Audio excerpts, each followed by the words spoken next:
Amigos, muy buenas noches, bienvenidos a La Pelotera. La de esta noche es una reflexión acerca de lo que va a pasar el 2 de octubre, el día del plebiscito. Es posible que ese día estemos definiendo el fin de una guerra, pero también es posible que estemos abriendo la puerta para el inicio de otra guerra. Digan lo que digan las encuestas. Existe la posibilidad de que los habitantes de los grandes centros urbanos, que somos la mayoría de los electores en este país, con nuestro voto en contra del plebiscito, en contra de los acuerdos con la FARC, finalmente terminemos imponiéndole a las minorías que viven en los campos, que son los que sufren las contingencias, los rigores de la guerra, la decisión de que esa guerra continúe. Pero olvídense, los costos no van a ser solamente para ellos, también van a ser para nosotros. El señor presidente de la República es bastante malito para comunicar estas ideas y alguna vez lo dijo diciendo algo sobre las guerras en las ciudades, pero es que lo que va a pasar es que va a cambiar la naturaleza del conflicto armado en Colombia en el caso de que él no gane. Ustedes recordarán que cuando el señor presidente de la República y el señor Romaña, creo que es lo que lo llaman, un señor apellido Londoño, expresaron la idea de que si él no gana, no es posible volver a negociar lo que ya está acordado. Los pensadores, los opinadores de Colombia se han dedicado a tratar de construir cuál sería el camino civilizado que llevaría desde la madrugada del 3 de octubre del año 2016 al mes de diciembre del año 2012 para fin de establecer el statu quo militar que existía en esa época. Yo personalmente creo de que eso es teatralidad, de que eso es lo menos relevante de este problema, porque lo que realmente importa es el hecho de que al triunfar el no, habrá un cambio cualitativo en el estatus del conflicto armado en Colombia. Y lo digo sin matices, va a haber un cambio en la naturaleza del conflicto. Y lo digo con toda la responsabilidad del caso. Dirán que es por poner miedo, que es por hacer terror, que es porque soy abogado de la FARC, porque es que yo soy mi guerrillero, porque soy un seguidor izquierdista, qué sé yo, me sabe a cacho. Pero se los digo claramente. Si él no gana, hay un cambio en la naturaleza jurídica del conflicto armado interno en Colombia. Yo me he gastado algún tiempo bastante largo, y es lo que le agradezco a la Universidad Libre, donde pude gastarle bastante esfuerzo a enterarme de estas cosas sobre el derecho internacional humanitario, el derecho de los derechos humanos y los derechos de guerra. Eso me permitió estar 6 años al frente de la Consejería de Paz y de la Secretaría de Paz y Derechos Humanos de la Gobernación del departamento y acompañar al gobernador Rodolfo Espinosa en los tiempos en que fue el representante de los territorios en las mesas de negociación del Caguán. Ustedes recordarán el mito fundacional de la FARC que contaba en esa época Manuel Marulanda Vélez. Él decía que las FARC habían surgido como resultado del plebiscito de 1957. Plebiscito en el 57, plebiscito en el 2016. Que en aquel momento ese grupo quedó por fuera y que se organizó para resistir la oleada, el avance, la catapila que empujaban los terratenientes liberales y conservadores para hacerse a las tierras del campesinado de uno y otro bando o del propio bando e ir empujando el campesinado mucho más profundo de las selvas a fin de ampliar la frontera agrícola. Contaba este señor que se organizaron como un grupo de autodefensa para resistir ese embate, pero que después de algunos años de lucha sin ningún resultado, finalmente le dijeron al gobierno de Guillermo León Valencia: oiga, háganos carreteras, arréglenos las escuelas, pónganos un hospital, denos crédito, titúlenos la tierra y además de eso, ¿verdad?, arréglenos aquí el problema de la sacada de los productos al mercado. Y la respuesta del gobierno fue bombardearlos. Había que acabar con la República Independiente de Marquetalia.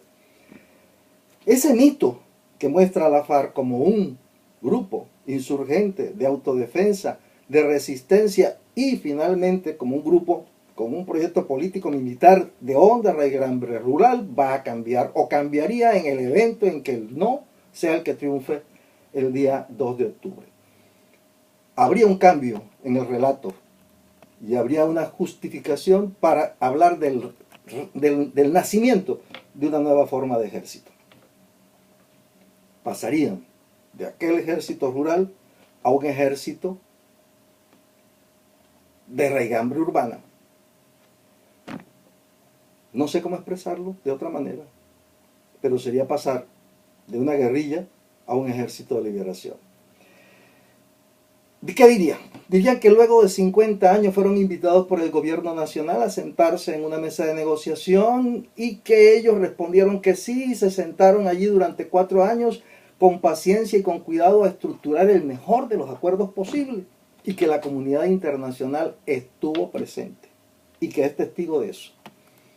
Dirían que el gobierno les exigió en la mesa de negociación que se colocaran bajo la protección de la Constitución Política de Colombia, que aceptaran la autoridad del gobierno, que se sometieran a las leyes colombianas. Y la FARC dirá, nosotros cumplimos. Y le dirán a la comunidad internacional, ustedes son testigos de que eso fue así.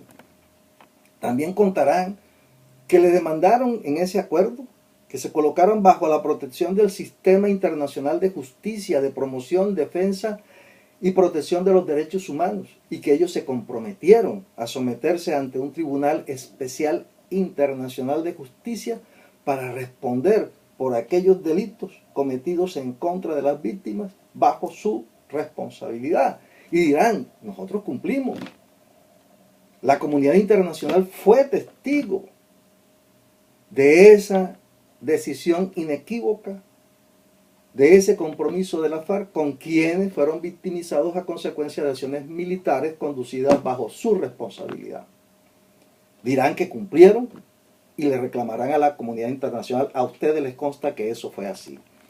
Dirán que luego de decretar un cese al fuego unilateral sin pedirle reciprocidad al gobierno colombiano, se comprometieron a entregar las armas a una misión de las Naciones Unidas en un tiempo, bajo unos protocolos, bajo unas seguridades, acorde con la dignidad de combatientes y como expresión de su voluntad y disposición para contribuir a la construcción de una paz estable y duradera como partido político. Y dirán, nosotros nos comprometimos, tanto así que se reunió la 10ª conferencia y en esa 10ª conferencia consiguieron que todo el mundo avalara el acuerdo y se pusieran en disposición a partir del día 3 de octubre de dirigirse a las zonas de concentración y empezar el cronograma de entrega de las armas. Le dirán a la comunidad internacional, nosotros cumplimos y a ustedes les consta que fue así.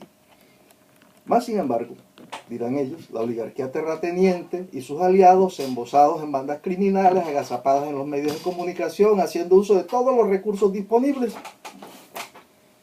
desató una guerra infame, incendiaria, feroz, una campaña de odio, una campaña criminal, cuasi religiosa y homofóbica, plagada de todo tipo de recursos tendientes a sembrar dudas, miedo y terror.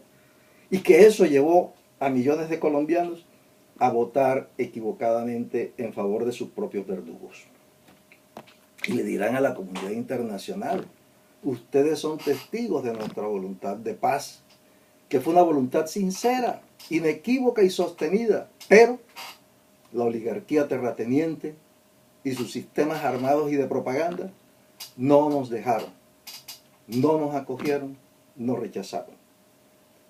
Y terminarán seguramente diciendo algo. Nuestra guerra es justa, dirá la FARC.